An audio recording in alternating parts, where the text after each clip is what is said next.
Welcome back to our weekly devotion. Now today we will cover on the Joshua chapter 2. Now last Sunday we have heard about the reading from Joshua chapter 2. Now it is a story about a woman named Rahab, a prostitute who decided to put her faith in God and risk her life by hiding the two spies. A question came into my mind as I read this text. What makes her have the courage and willingly to take against the king's order? And why did she decide to risk or gamble her life to protect these two spies? In verse 9, chapter 2, verse 9, Rahab says, "I know that the Lord has given you this land, and that is in great fear of you have fallen on us, so that all who lived in this country are melting in fear because of you. Now we have heard how the Lord dried up the water in the Red Sea for you and when you came out from Egypt, and what you did to Sihon and Og, the two kings of Amorites east of the Jordan, whom you have completely destroyed. When we heard of it, our hearts melted in fear, and everyone's courage failed because of you. For the Lord your God is God in heaven above and on the earth below." So what are some lessons that we can learn from her response? First, we can learn that what we can learn from Rahab's response is that the fear of the Lord, it's in her. Not only her, but the whole country is melting in fear and lost the courage to stand up against the Israelites. They have heard of how God of Israel parted the Red Sea for them and helped them to escape from Egypt, and also defeated the two kings, even though they are at great disadvantages.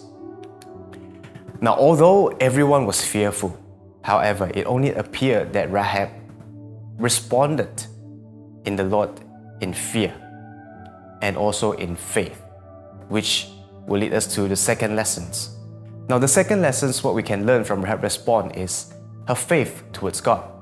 Now, despite putting herself and her family in the risk of losing their lives by lying and disobeying the king's order, while others trusted the king, Rahab trusted in God of Israel for deliverance.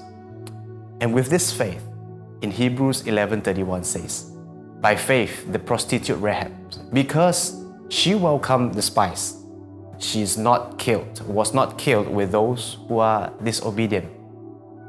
And her faith was commended, and she was rewarded. A prostitute, a non-Jew, was part of Jesus' genealogy." What about us? What about us today? How are we applying what we have heard? Let's take a few minutes to reflect. Do we have the fear of the Lord within us? The fear of the Lord helps us to keep our path in check. The decisions that we make every day, are those decisions pleasing to God, or was it otherwise? Secondly, God has surely given us enough evidence for us to trust in Him. Can we trust in God like Rahab did when we face difficulties in our lives? I'll end by saying this: living by faith, it's hard, but it will be rewarding. Living without faith is easy, but it will be devastating. May the Lord bless you and help us to keep our path and fear the Lord in our hearts. Amen.